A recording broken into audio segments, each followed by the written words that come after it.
Hello बच्चों, good morning. चलो तो आज हम लोग करते हैं स्टार्ट अपना जो चैप्टर है कल हमने स्टार्ट किया था, that is what magnetic material, है ना। तो हमने कल मैग्नेटिक मटेरियल स्टार्ट कर दिया था। तो मैंने उसमें का आपको एक ही टॉपिक सेंड कर पाया क्योंकि ज़्यादा मैं रिकॉर्ड नहीं कर पाया कल, लेकिन उस टॉपिक का हम लोगों ने डिटेल में इंट्रोडक्शन लिया, लेकिन उसमें कुछ चीज़ें तुम लोग को डाउट थी, है ना। जैसे पहला जो डाउट था, तो सबसे पहला जो डाउट था वो मैग्नेटिक मोमेंट क्या होता है ना। जैसे हमें तनय ने पूछा था कि मैग्नेटिक मूवमेंट क्या होता है सर। तो चलो मैं मैग्नेटिक मूवमेंट आपको शॉर्ट में समझा के देता हूँ। जैसे इन केस ऑफ चार्जेस, जैसे प्लस चार्ज हो गया या फिर माइनस चार्ज, ऐसे दो चार्जेस होते हैं और एक मिडल पकड़ लेते हैं, ठीक है। तो यहाँ से यहाँ तक का जो डिस्टेंस होता है एल बोलते हैं इसको हम लोग, ठीक है। और यहाँ से यहाँ तक का डिस्टेंस होता है उसको भी हम लोग बोलेंगे एल, ठीक है।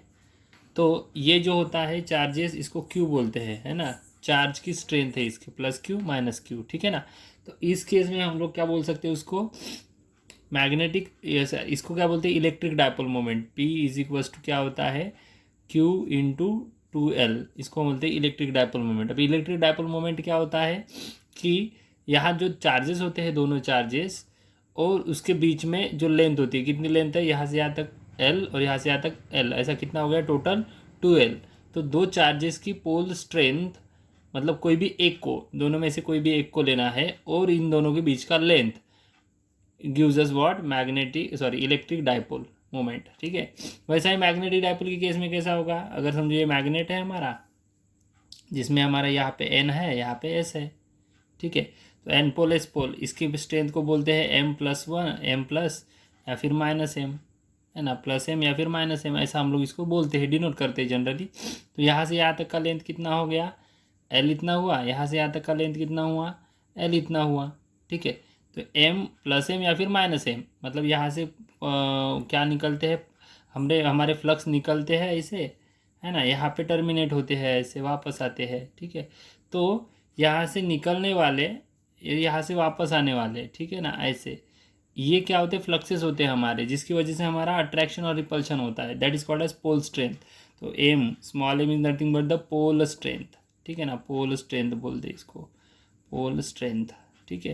तो ये पोल स्ट्रेंथ जो होता है उसका ही हमें यहाँ पे प्रोडक्ट मिलता है, that is what M, magnetic moment M is equals to क्या होता है, magnetic moment capital M is equals to क्या होता है, कट कर देता हूँ, capital M is equals to M×2L, ऐसा हम लोग इसको बोल सकते हैं, M×2L, that is M is nothing but the pole strength, कोई भी एक, दोनों में से पॉजिटिव और नेगेटिव, और लेंथ दोनों के बीच का लेंथ, ठीक है। तो M×2L this gives us what, magnetic pole strength. इसको मैग्नेटिक पोल स्ट्रेंथ बोला जाता है या फिर मैग्नेटिक डायपोल मोमेंट बोला जाता है ना। इसको क्या बोला जाता है, मैग्नेटिक डायपोल मोमेंट, ठीक है। तो अभी हम लोग बात जो कर रहे थे वो किसकी बात कर रहे थे, सर्कुलर लूप की, है ना, सर्कुलर, है ना, सर्कुलर लूप, है ना। अभी circular loop is nothing but the like a magnet, है ना, मैग्नेटिक मोमेंट मैग्नेट जैसा परफॉर्म करता है। दैट्स वाई ये वाले इक्वेशन में भी हम लोग क्या ले सकते हैं, पोल स्ट्रेंथ को ही, सॉरी मैग्नेटिक मोमेंट को M जैसा ले सकते हैं। तो उसको हम लोग इस तरीके से भी बोल सकते हैं, M इज इक्वल्स टू, अब ये सर्कुलर लूप मतलब हैविंग अ करंट, है ना, इस तरीके से हमारा करंट पजेस करता है वो I इतना करंट पजेस करता है, ठीक है। तो I जब ये सर्कुलर लूप में घूमेगा, इसमें I करंट इतना पजेस करेगा, तो यहाँ से यहाँ तक का कुछ एक एरिया रहेगा, रेडियस रहेगा, तो ये एरिया भी पजेस करेगा, इतने एरिया में ये क्या करेगा, फ्लक्सेस इसमें इन्वॉल्व करेगा, ठीक है। तो I और उसका एरिया, है ना, that is nothing but the area vector, तो इसलिए हमारा यहाँ पे आता है I इंटू एरिया वेक्टर। इसको भी हम लोग यहाँ पे ऐसे भी इसको डिनोट कर सकते हैं, ठीक है।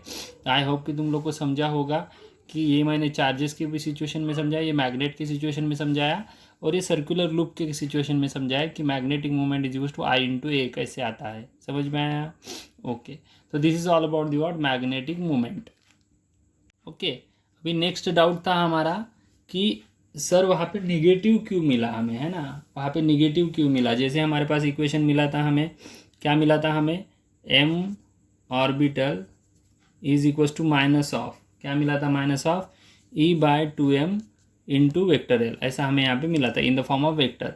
तो यहाँ पे सर ये निगेटिव क्यों मिला, ऐसा कुछ एक क्वेश्चन था, है ना, निगेटिव क्यों मिला, क्योंकि इलेक्ट्रॉन जो होता है उसके ऊपर जो चार्ज होता है दैट इज़ निगेटिव होता है, ठीक है ना, उसके ऊपर चार्ज कौन सा होता है, निगेटिव चार्ज होता है। इन दैट केस हमारा एम ऑर्बिटल और हमारा जो एल होता है ये दोनों क्या करते हैं, अपोजिट डायरेक्शन में घूमते हैं, ये दोनों अपोजिट डायरेक्शन में होते हैं। अगर एम ऑर्बिटल क्लॉकवाइज में होगा तो यह एंटी क्लॉकवाइज में होगा, ठीक है। That's why it gives us what, negative, ठीक है। तो दैट्स वाई यहाँ पे ये निगेटिव आया है, ठीक है। तो ये हमारा था दूसरा डाउट, ठीक है। अभी लास्ट हमारा एक डाउट था कि गायरोमैग्नेटिक रेशो, ऐसा क्यों इसको बोला, गायरोमैग्नेटिक कुछ भी बोल सकते हो, मैग्नेटिक रेशो, ऐसा इसको क्यों बोला गया, ठीक है। अभी अगर अपन प्रैक्टिकली देखते हैं तो उसमें क्या दिख रहा है हमें, E/2m, ठीक है। व्हाट इज E/2m दिख रहा है। तो E क्या है हमारा, E is nothing but the charge on electron, M क्या है हमारा, मास, ठीक है। 2 क्या है हमारा, 2 तो 2 ही है, ठीक है। ये तीनों चीज़ें अगर देखते हो तो कांस्टेंट दिख रही है हमें, है ना। और जब किसी भी चीज़ को कोई भी चीज़ जो कांस्टेंट रहती है उसको हम लोग क्या देते हैं, नाम देते हैं। जैसे हमारा रेजिस्टेंस हो गया, है ना, कांस्टेंट ऑफ रेजिस्टेंस, ये वो, तो ऐसा ही हमारा इसको गायरोमैग्नेटिक रेशो ऐसा बोला गया। It is nothing but the naming जैसा हम लोग इसको प्रेडिक्ट कर सकते हैं, ठीक है ना। तो ये थे तुम्हारे डाउट्स जो कि मैंने आज तुम लोग को थोड़ा बेसिक में जाके क्लियर करके देने की कोशिश की है। मैग्नेटिक डायपोल मोमेंट वाला क्वेश्चन मुझे बहुत अच्छा लगा क्योंकि हमने उसके बारे में कहीं पे भी नहीं पढ़ा था, तो वो चीज़ तुम लोग को ना समझ में आना एक कैजुअल सी बात थी, क्योंकि सिलेबस से निकालने की वजह से मैं उसके बारे में ज़्यादा कुछ बोल भी नहीं पाया। लेकिन मैग्नेटिक डायपोल मोमेंट होता है दो पोल्स का स्ट्रेंथ, है ना, और उसका क्या होता है बीच का लेंथ, दोनों को product gives us magnetic dipole moment, ठीक है। जनरली उसको मैग्नेटिक डायपोल मोमेंट ना बोलते हुए मैग्नेटिक मोमेंट ही बोला जाता है। और जब हम लोग उसकी बात सर्कुलर लूप के साथ करते हैं, जो हम लोग अभी पढ़ रहे हैं इस तरीके से, है ना, इस तरीके से हम लोग जो पढ़ रहे हैं, इसकी जब बात की जाती है then it will be called M, मतलब magnetic movement is equals to I into A. तो आई मतलब करंट का लूप और ए मतलब एरिया फॉर दैट लूप, ठीक है। तो M is equals to I into A, तो यही फार्मूला हमने वहाँ पे यूज़ किया। आई के लिए हमने वैल्यू फाइंड की, ए के लिए हमने वैल्यू फाइंड किया और वही फार्मूले में हमने पुट कर दिया, तो हमें क्या मिला, इसका आंसर मिला, ठीक है। तो ये क्वेश्चन मुझे बहुत अच्छा लगा, बाकी दो क्वेश्चन भी उतने बुरे नहीं थे, अच्छे थे। तो चलो मैंने तुम्हारे डाउट्स पहले ये वाले सेशन में पहले क्लियर करके दे दिए हैं। अभी डाउट क्लियर होने के बाद अपन नेक्स्ट जो टॉपिक है हमारा उसके ऊपर हम लोग बढ़ते हैं, ठीक है। अगर कुछ डाउट आता है तो अपना जो टेक्स्ट बुक है ना, स्टेट बोर्ड का टेक्स्ट बुक है, उसके पेज नंबर 254 पेज नंबर पे आप इसके बारे में थोड़ी सी और डिटेल इन्फॉर्मेशन ले सकते हो, वहाँ पे भी उसको टॉपिक आपको मिल जाएगा, ठीक है। तो हम लोग टॉपिक की तरफ बढ़ते हैं अभी। और next topic is what, magnetization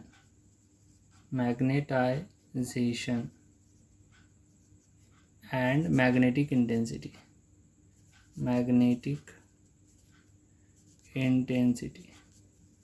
ठीक है। चलो, तो मैग्नेटाइजेशन एंड मैग्नेटिक इंटेंसिटी हम लोग पढ़ने वाले हैं। तो what is mean by magnetization, अभी सिंपली अगर बोला जाए तो मैग्नेटाइजेशन मतलब क्या, कि दूसरे को मैग्नेटाइज करना, है ना। और मैग्नेटिक इंटेंसिटी मतलब क्या, कि हम लोग कितना उसको मैग्नेटाइज कर पाएंगे, इसकी इंटेंसिटी कितनी है आप में, है ना। मतलब कि जैसे अभी मैं आप लोगों को पढ़ा रहा हूँ, ठीक है ना, तो मैं पढ़ाने के बाद तुमको कितना समझा, दैट इज़ योर मैग्नेटाइजेशन, ठीक है। और तुम्हें समझाते वक्त मैं कितना अच्छे से समझा पा रहा हूँ, दैट इज़ मैग्नेटिक इंटेंसिटी, ठीक है। तो ये दोनों टर्म अभी आई डोंट नो कि कितना तुम लोगों को क्लियर हुआ, लेकिन इस तरीके से हम लोग उसको रिलेट कर सकते हैं कि मैग्नेटाइजेशन और मैग्नेटिक इंटेंसिटी क्या होता है, ठीक है। लेकिन हर बार क्या होता है कि मैग्नेटाइजेशन हम लोग पढ़ते वक्त बहुत बार अनपेयर्ड इलेक्ट्रॉन्स होते हैं, ठीक है। अनपेयर्ड इलेक्ट्रॉन्स मतलब कैसा बोलेंगे कि हर इलेक्ट्रॉन, हमने अभी अभी बात की थी कि एवरी इलेक्ट्रॉन या फिर पॉजिटिव और negative ions has a magnetic dipole moment, ठीक है ना। जब दो चार्जेस, जैसे मैंने प्लस पॉजिटिव और निगेटिव चार्जेस जो है क्यू एंड क्यू, इन दोनों के बीच में ट्वाइस एल इतना लिया, तो हमने बोला था P is equals to Q into 2l, ऐसा हमने अभी भी बोला है, ठीक है ना। तो this is nothing but the called as what, magnetic dipole moment, ठीक है। सॉरी, ये से तो इसको इलेक्ट्रिक डायपोल मोमेंट बोला जाता है, लेकिन चार्जेस की बात अगर हमने सर्कुलर लूप में की तो इसको मैग्नेटिक डायपोल मोमेंट भी बोलने में कोई प्रॉब्लम है नहीं हमें। जैसे कि हमने ऐसा कंसिडर किया और इसके इर्द गिर्द ये इलेक्ट्रॉन कंसिडर किया, है ना। This electron possess what, magnetic dipole moment, ऐसा हमने इसको बोला है। तो उसी पॉइंट को लेते हुए चलते हैं। तो कुछ केसेस में मैग्नेटिक डायपोल मोमेंट जो होता है वो क्या होता है, नेट मैग्नेटिक डायपोल मोमेंट कभी कभी ज़ीरो होता है ना। कुछ केसेस में net magnetic dipole moment zero होता है, तो कुछ केसेस में net magnetic dipole moment zero नहीं होता है। जैसे कि Fe3O4 की केस में हमारा नेट मैग्नेटिक डायपोल मोमेंट जो है वो ज़ीरो नहीं होता है। तो जब हम लोग इस क्वांटिटी को, इस चीज़ को Fe3O4 को हम लोग जब बल्क में लेते हैं, देन उसका जो मैग्नेटिक डायपोल मोमेंट वो नेट नहीं होता है या फिर ज़ीरो नहीं होता है। इन दैट केस तो हमारा डेफिनेशन कुछ इस तरह बन जाता है, द रेशियो ऑफ, जहाँ पे net magnetic dipole moment zero नहीं होता है, ऐसी केस में the ratio of magnetic moment, the ratio of magnetic moment, the ratio of magnetic moment मतलब ही मैग्नेटिक डायपोल मोमेंट, ठीक है ना। तो रेशियो ऑफ मैग्नेटिक मोमेंट है ना, जो भी रहेगा हमारा to the volume, the ratio of magnetic moment to the volume, volume मतलब कितना मैंने क्वांटिटी लिया है उस केस के हिसाब से वॉल्यूम, ठीक है। तो क्या हुआ, the ratio of magnetic moment to the volume है, टू द वॉल्यूम मतलब डिवाइडेड बाय, है ना, to the volume gives us what, of the material, of the material, of the material is called magnetization, is called magnetization, magnetization ऐसा हम लोग इसको बोल सकते हैं। मतलब जब भी हम लोग कैसा कोई एक सर्कुलर लूप कंसिडर करेंगे, in that circular loop, in that case हमारा जो चार्ज रहेगा वो हमारा, अगर समझो हमारा नेट चार्ज जो रहता है अनपेड इलेक्ट्रॉन, नेट चार्ज बोलो या फिर magnetic dipole moment, net magnetic dipole moment zero हो जाएगा कभी कभी और किसी केस में नहीं होगा। और जो केस में net magnetic dipole moment zero नहीं होता है, in that case the ratio of magnetic moment to the volume of the material is called magnetization, हम लोग इसको ऐसा बोल सकते हैं, ठीक है। मतलब लिखते वक्त कैसा लिखेंगे, magnetization capital M is equals to M, है ना। M कौन सा वाला हमारा, नेट, क्योंकि net magnetic dipole moment divided by volume, divided by हम लोग इसको वॉल्यूम ऐसा बोल सकते हैं। This is nothing but the formula for the magnetization, ठीक है। इसको मैग्नेटाइजेशन भी हम लोग इसको बोल सकते हैं, ब्रैकेट में कैपिटल M भी हम लोग लिख सकते हैं, ठीक है। It is a vector quantity और स्केलर क्वांटिटी। ऑब्वियसली क्या हो रहा है, मैग्नेटिक डायपोल मोमेंट भी है, वॉल्यूम भी है। Magnetic dipole moment always in the form of vector, तो इसलिए हम लोग इसको बोल सकते हैं कि M is a what, M is a vector quantity, इसको वेक्टर क्वांटिटी बोल सकते हैं, ठीक है। अगर M हमारा वेक्टर क्वांटिटी हो जाता है तो इसका डायमेंशंस क्या आएंगे, डायमेंशंस आर, ठीक है, डायमेंशंस क्या आएंगे रे, कुछ भी ले सकते, डायमेंशन कुछ भी क्या लेना है, डायमेंशंस तो हमें पता ही है कि वॉल्यूम के लिए हमारे पास क्या आएगा, मीटर का क्यूब, है ना, आ जाएगा, मतलब L³ आ जाएगा और ऊपर में क्या आ जाएगा, I×L² आ जाएगा, है ना। तो उस हिसाब से हमारा क्या आएगा, लेंथ नीचे में एक बच जाएगा, वो ऊपर भेज देंगे, तो L का पावर -1, A का पावर 1, ऐसा हमें यहाँ पे मिल जाएगा। अच्छे से मैंने जो मेथड आपको समझाई है इसके पहले भी, वो मेथड को फॉलो करो तो तुम्हें ध्यान में आ जाएगा कि इसके डायमेंशन इस तरीके से कैसे आते हैं, ठीक है। तो this is all about the what, magnetization, ठीक है। ये हम लोग अभी मैग्नेटाइजेशन के बारे में पढ़ रहे हैं, मैग्नेटिक इंटेंसिटी अभी तक हमने पढ़ी नहीं है, ठीक है। तो जिनको स्क्रीनशॉट लेना है वीडियो में से स्क्रीनशॉट ले लो, मैंने थोड़ा सा एडजस्ट करके इसको 2 मिनट के लिए पॉज कर दे रहा हूँ, ठीक है ना। ले लिया स्क्रीनशॉट, चलो आगे बढ़ते हैं।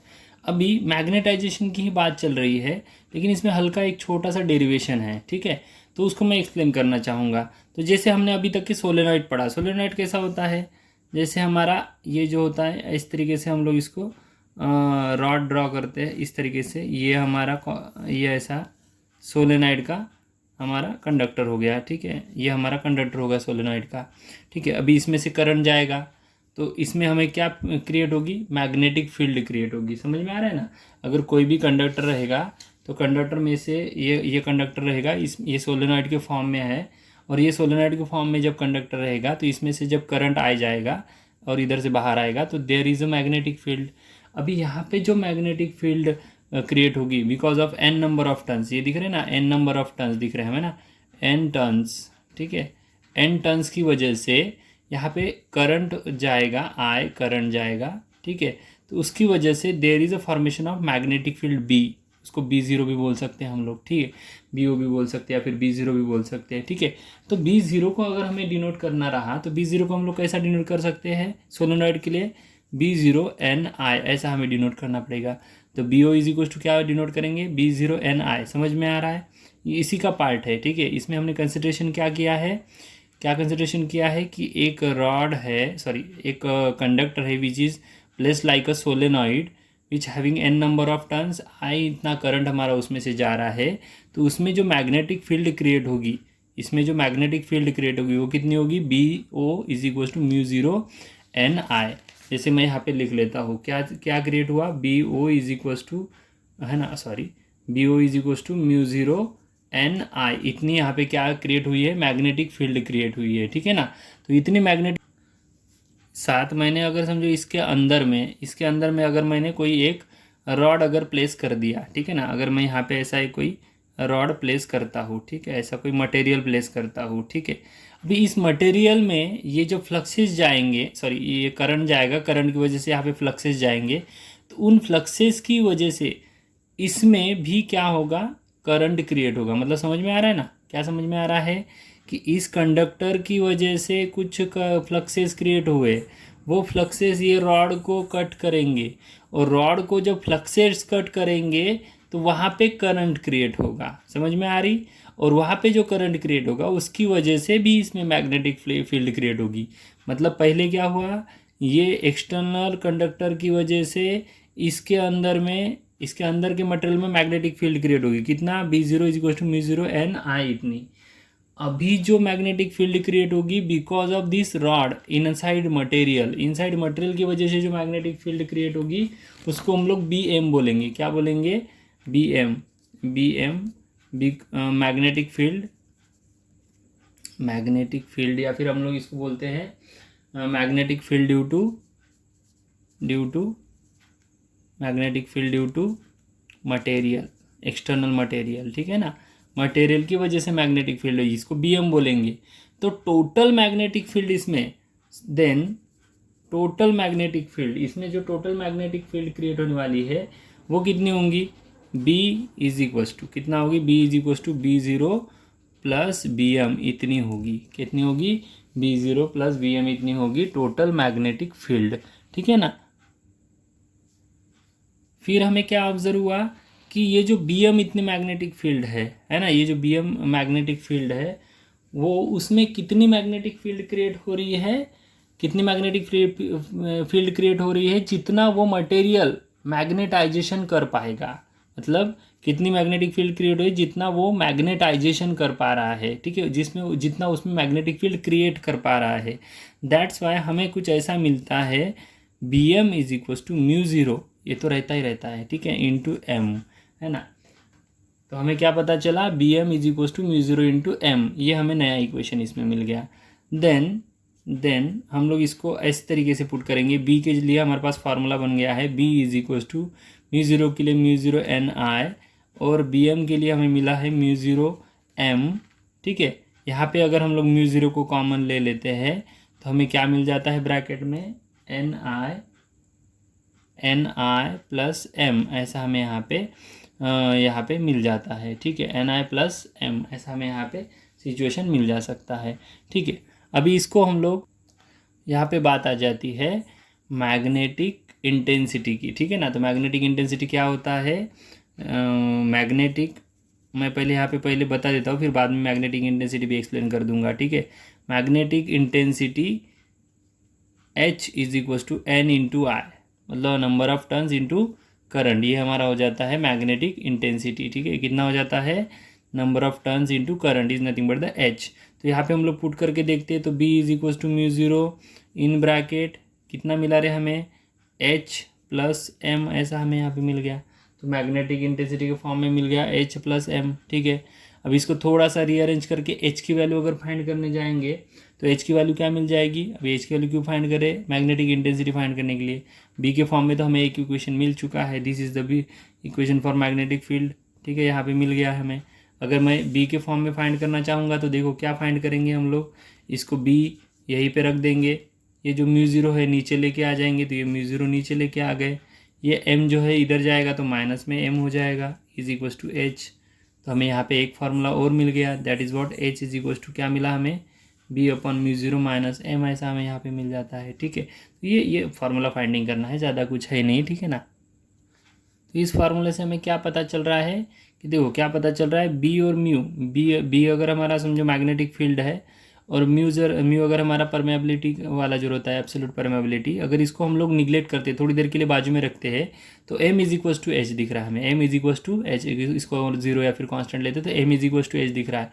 मतलब magnetization is equal to magnetic intensity, ऐसा हमें यहाँ पे ऑब्जर्व हो रहा है। मतलब magnetization is nothing but the magnetic intensity, मतलब जितना उसका मैग्नेटाइजेशन रहेगा उतनी उसकी मैग्नेटिक इंटेंसिटी रहेगी, ऐसा भी हम लोग उसको बोल सकते हैं। ठीक है ना, तो इस फॉर्मूले से या फिर इस पर से हमें क्या पता चल रहा है रे, क्या पता चल रहा है अच्छे से देखो, तो हमें ये पता चल रहा है कि जितनी उसकी मैग्नेटिक इंटेंसिटी रहेगी उतना ही उसका क्या रहेगा, मैग्नेटाइजेशन रहेगा। मतलब किसी चीज़ को अगर इस चीज़ को मुझे अगर समझो पिघलाना है, तो पिघलाने के लिए जो मटेरियल यूज़ करा उसकी ताकत कितनी रहेगी उतना ही ये पिघलेगा।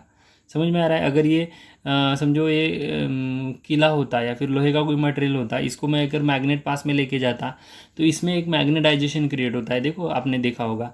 और इसके सामने अगर मैं कोई छोटी सी पिन लगाता हूँ तो वो चिपक जाएगी, लेकिन इतने ही साइज़ का किला अगर आगे लगाता हूँ तो वो चिपकेगा नहीं, क्योंकि इसके ये जो मैग्नेट है बाजू वाला, उसकी वजह से इसमें जो मैग्नेटाइजेशन क्रिएट हुआ है उसकी वजह से वो उसको हेल्प नहीं कर पाएगा।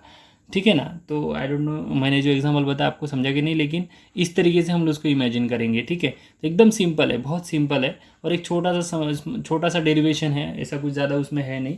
तो इस पर से ये हमें पता चला, क्या हमें पता चल रहा है यहाँ पे कि m is directly proportional to h। ठीक है, या फिर हम लोग ऐसा भी लिख सकते हैं m इज इक्वल्स टू क्या बोलते हैं इसको हम लोग, साई, ऐसा इसका एक नाम है। ठीक है, ऐसा भी हम लोग इसको बोल सकते हैं। ठीक है, और इसको हम लोग बोलते हैं size nothing but the susceptibility, इसको बोलते हैं मैग्नेटिक ससेप्टिबिलिटी, ऐसा इसको बोलते हैं। ठीक है, तो इस पर से हमें क्या पता चला, चलो वापस से थोड़ा सा मैं रिवाइज करके दे देता हूँ, तो फिर तुम लोगों को ससेप्टिबिलिटी तक मैं पूरा लेके आ सकता हूँ। ठीक है, यहाँ पे एम की जगह पे हम लोग ससेप्टिबिलिटी पुट भी कर सकते हैं। ठीक है ना, तो एज यू विश, अगर आपको जो भी इसमें चेंजेस लाने हैं तो इसमें अपन चेंजेस वहाँ पे कर सकते हैं। ठीक है, तो मैं पहले ये वाले पेज का पूरा क्लियर करके देता, फिर अपन नेक्स्ट पेज पे बढ़ेंगे। तो इसमें क्या दिख रहा है हमें, बी ओ, ये कहाँ से आया रे, कहाँ से आया, ये यहाँ से आया, देखो यहाँ से आया। ठीक है, क्योंकि हमने मैग्नेटाइजेशन पढ़ा, और मैग्नेटाइजेशन के बाद एक ऐसा सोलेनॉइड लिया, ठीक है, जिसका n number of turns, I current और B ज़ीरो इतना मैग्नेटिक फील्ड था। तो इसकी वजह से ये अंदर का जो मटेरियल है उसके ऊपर जो मैग्नेटिक फील्ड क्रिएट होगा वो कितना होगा, BO is equal to mu zero NI। ठीक है, फिर वही फार्मूले को हमने यहाँ पे पिक किया। फिर दूसरा हमने बोला कि वो मटेरियल जो है वो मैग्नेटाइज हो जाएगा, तो उसकी मैग्नेटाइजेशन की जो मैग्नेटाइजेशन होगा उसमें मैग्नेटिक फील्ड कितनी है, B is equal to B into B M, इतना हमने उसको बोला है। फिर हमें पता चला कि total magnetic field because of, total magnetic field कौन सी वजह से, ये इसकी वजह से, राउंड वाले की वजह से, और ये बीच वाले मटेरियल की वजह से, ये वाले मटेरियल की वजह से। ठीक है ना, ये अंदर वाले मटेरियल की वजह से है ना, और हमारा जो रॉड वाला है उसकी वजह से। ठीक है, इन दोनों की वजह से जो भी हमारे पास क्या होगी मैग्नेटिक फील्ड जो होगी वो कितनी होगी, B is equals to B O into M, या फिर बी ज़ीरो इंटू एम। और बी एम हमारा क्या होता है, which is nothing but the magnetization, कितना वो मैग्नेटाइज कर पाएगा with respect to absolute permeability. फिर हमने उसमें पुट किया, सॉल्व किया, तो फिर ये एन इंटू आई मिला हमें, और एन इंटू आई में हमने नई टर्म इन्वॉल्व की, that is what magnetic intensity, जो कि मैं आपको बाद में एक्सप्लेन करके देने वाला हूँ। और मैग्नेटिक इंटेंसिटी क्या होता है कि इसमें इंटेंसिटी किसके ऊपर डिपेंड कर रही है, कितने नंबर ऑफ टर्न्स है और कितना करंट मैं इसमें भेज रहा हूँ, इसके ऊपर हमारा क्या डिपेंड कर रहा है, मैग्नेटिक इंटेंसिटी डिपेंड कर रहा है, दैट इज़ एच। तो फिर एच को हमने यहाँ पे इन्वॉल्व कर दिया, सब जगह पे पुट कर दिया, फिर फार्मूले को एडजस्ट किया। तो ये फार्मूले से हमने क्या कंक्लूड किया कि भाई magnetization is directly proportional to magnetic intensity, मतलब जितनी मैग्नेटिक इंटेंसिटी उतना मैग्नेटाइजेशन हमें वहाँ पे मिलेगा। इस वजह से हमें फार्मूला मिला m is equal to psi H, और साई को हम लोग क्या बोलते हैं, मैग्नेटिक ससेप्टिबिलिटी। समझ में आया, चलो वेरी गुड, तो यहाँ तक हमें समझ में आ चुका है। देन हमें जो m is equal to psi into H मिला है, इसको हम लोग पुट करेंगे ये वाली इक्वेशन में, तो फिर हमें क्या मिलेगा रे?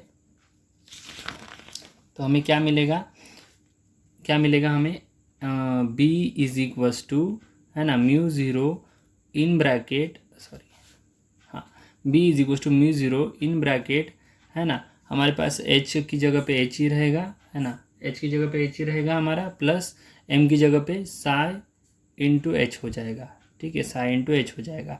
तो b is equal to mu zero into psi into H, तो फिर हमने क्या किया, b is equal to mu zero, h common ले लिया, फिर क्या बचा हमारे पास, 1 प्लस साई बच गया, ठीक है, तो 1 प्लस साई हमारा बच गया है, ठीक है। देन हम लोग लिख सकते हैं म्यू ज़ीरो एच, ठीक है, एच को बाहर इधर साइड में लेते हैं, है ना, एच इंटू म्यू आर, ठीक है। अभी म्यू आर कैसे लिख सकते हैं, बिकॉज सिंस क्या लिख सकते हैं, 1 प्लस साई को हम लोग म्यू आर ऐसा भी लिख सकते हैं, ठीक है। म्यू आर इज वॉट यहाँ पे लिख देता हूँ, mu are is equal to relative permeability, ठीक है, परमिएबिलिटी। अभी रिलेटिव परमेबिलिटी क्या होता है ये भी मैं लगे तो नेक्स्ट लेक्चर में आपको एक्सप्लेन करके दे दूंगा।